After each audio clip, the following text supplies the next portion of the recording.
Assalamualaikum warahmatullahi wabarakatuh. Alhamdulillahilladzi arsala rasulahu bil huda wa dinil haqq liyudhhirahu 'ala dini kullihi wa kafa billahi syahida. Asyhadu an la ilaha illallah ilahun wahida wa asyhadu anna sayyidana Muhammadan abduhu wa rasuluhul mustafa.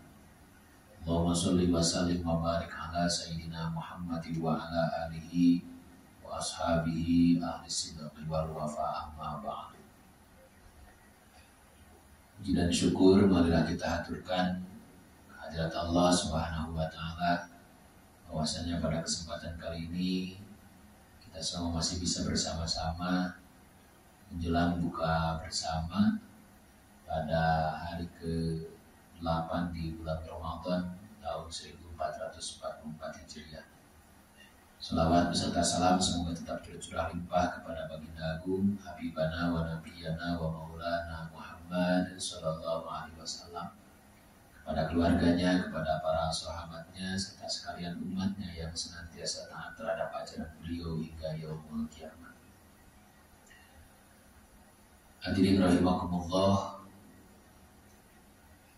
ketika kultum zuhur saya berbicara tentang nikmat-nikmat yang dianugerahkan oleh Allah kepada kita semua, yang direspon oleh kita dengan kesyukuran. Dan pada sore kali ini, untuk penyeimbang dinamika kehidupan kita yang memang tidak terlepas dari dua hal. Yang pertama anugerah, yang kedua musibah atau kesulitan. Jadi hidup kita itu tidak terlepas dari dua keadaan tersebut. Ada satu kondisi ketika kita menerima nikmat dari Allah. Ada satu kondisi ketika kita menerima cobaan dari Allah Subhanahu wa taala. Maka penyikapannya akan menjadi berbeda. Ketika ada nikmat maka kita bersyukur. Ketika ada musibah kita merespon dengan kesabaran. Hadirin yang berbahagia, sebetulnya ketika kita secara selintas berbicara tentang nikmat dan musibah, seolah-olah itu adalah dua hal yang bertolak belakang dari sisi nilai dalam pandangan kita sebagai manusia. Ketika nikmat berarti positif, ketika musibah berarti negatif. Sebetulnya kalau kita memandang bahwa nikmat dan musibah sekalipun datangnya dari Allah, ketika kita melihat bahwa itu dari Allah, maka keduanya menjadi hal yang positif, tergantung penyikapan kita.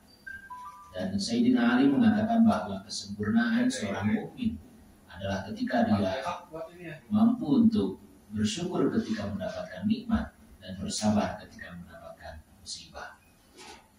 Sebuah kesulitan bagi para spiritualitas Islam atau kaum sufi, sebetulnya itu menjadi wasilah bagi mereka untuk lebih mendekatkan diri kepada Allah Subhanahu wa taala. Satu ungkapan dalam tulisan Ibnu Athaillah Sakandari dalam kitab Al-Hikamnya, beliau mengungkapkan bahwa wurudul faqat a'yadul muridin. Datangnya kesulitan, datangnya musibah menjadi hari raya bagi orang-orang yang sedang menjalani perjalanan menuju Allah Subhanahu wa taala. Artinya bagi kaum sufi, ketika ada musibah, ketika ada kesulitan, maka itu justru akan dijadikan sebagai jalan yang terbaik untuk menuju Allah Subhanahu wa taala. Usul menuju Allah, hatinya sampai kepada Allah. Maka itu menjadikan wasilah bagi mereka menambah kualitas diri di hadapan Allah Subhanahu wa taala. Lalu bagaimana kita mengkonversikan satu hal yang dalam persepsi manusia yang menjadi negatif dalam bentuk musibah menjadi positif dalam pandangan kaum sufi, membagaikan hari raya yang menjadi hari yang istimewa. Para kaum sufi mengajarkan bahwa agar musibah menjadi istimewa, agar musibah menjadi positif, maka ada beberapa langkah yang harus dilakukan. Yang pertama, inqita.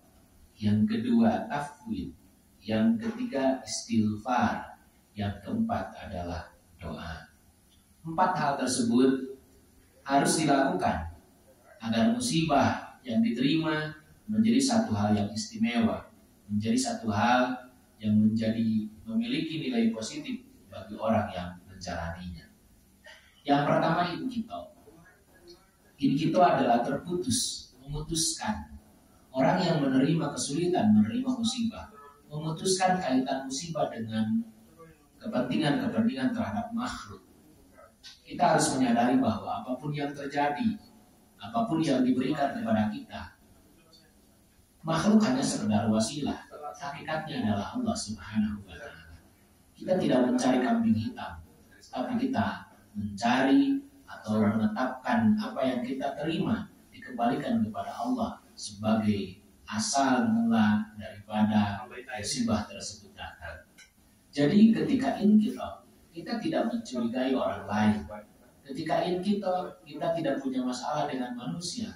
Tapi ketika kita memutuskan, kita hanya berurusan dengan Allah. Karena kita hamba, karena kita abid. Sementara Allah itu ma'bud. Tidak ada daya bagi kita semua. Karena itu hak Allah untuk menentukan hal seperti itu. Kita memutuskan urusan-urusan dengan makhluk langsung kepada Allah secara hakikat.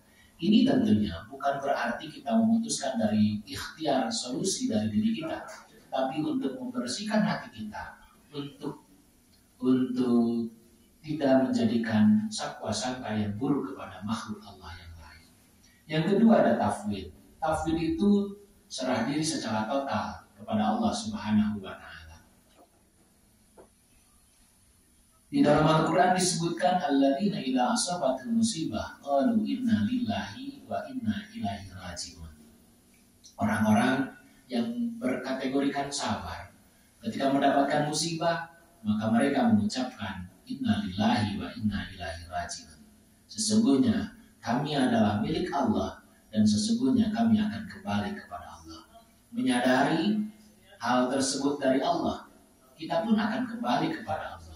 Maka kita serahkan diri kita secara sepenuhnya kepada pemilik sesuatu, pemilik segala kejadian, pemilik segala kehendak yang akan terjadi.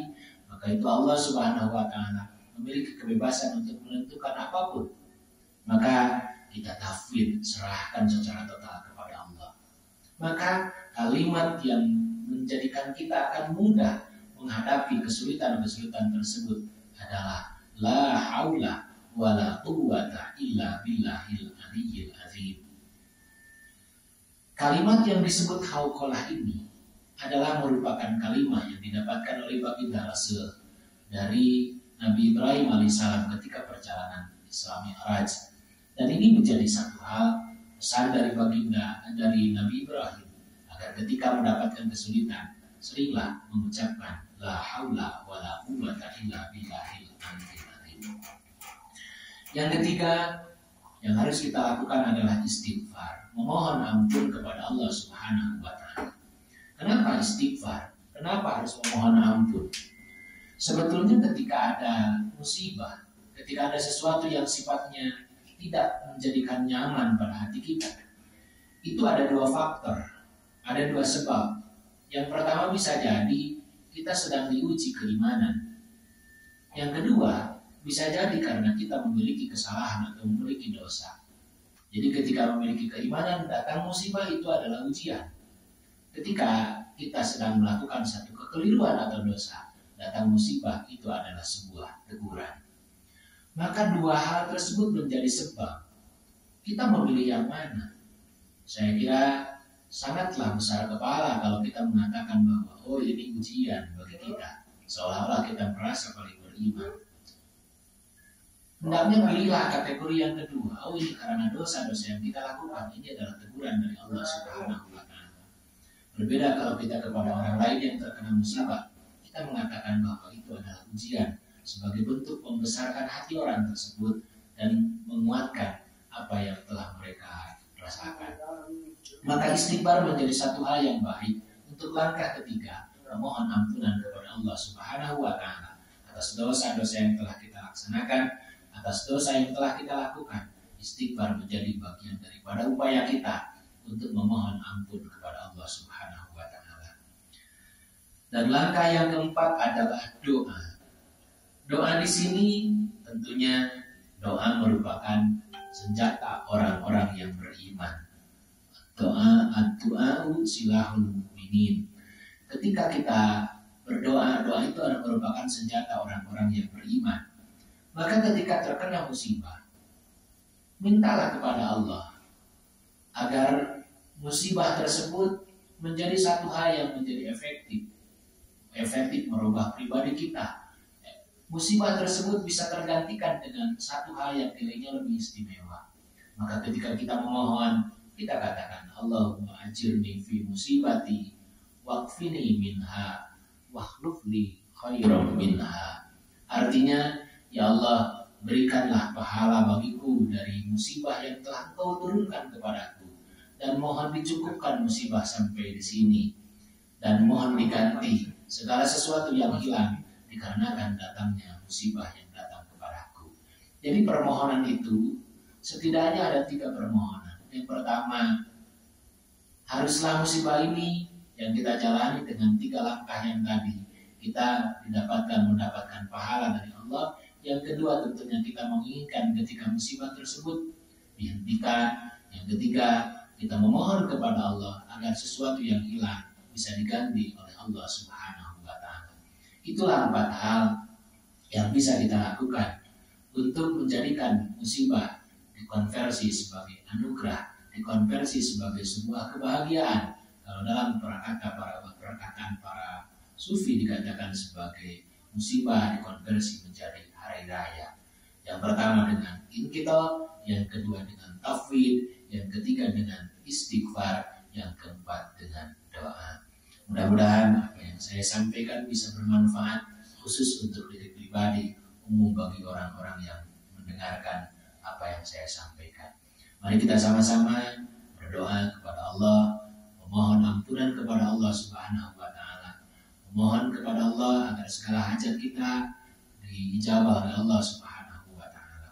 Allahumma shalli wa sallim wa barik ala sayyidina wa habibina wa syafiina wa karimina maulana Muhammad sallallahu radhiyallahu tabaraka wa ta'ala an kulli sahabati Rasulillah ajmain. Amin. Alhamdulillahi rabbil alamin, hamdan yuwafi ni'amahu wa yukafi mazidah. Ya Rabbana lakal hamdu kama yanbaghi li jalali wajhika karim wa 'azimi sultanik. Allahumma ighfir lana dhunubana wa liwalidina warhamhum kama rabbawna shighara. Allahumma rabbana taqabbal minna innaka antas samiul alim wa tub alaina innaka antat tawwabur rahim. Rabbana taqabbal minna salatana wa siyamana wa ruku'ana wa sujudana wa qudana wa tadarru'ana wa tahassuana wa ta'budana wa taksirana ya Allah ya rabbal alamin. Allahumma hasil maqasidana fi jami'i umurina. Allahumma yassir lana wa la tu'assir alaina. Rabbana atina fid dunya hasanah wa fil akhirati hasanah wa qina adzabannar. Subhana rabbika rabbil izzati amma yasifun wa salamun alal mursalin walhamdulillahi rabbil alamin. Billahi ridha wal inaya wa afu minkum wallahu muwaffiq ila aqwamit thariq. Assalamualaikum warahmatullahi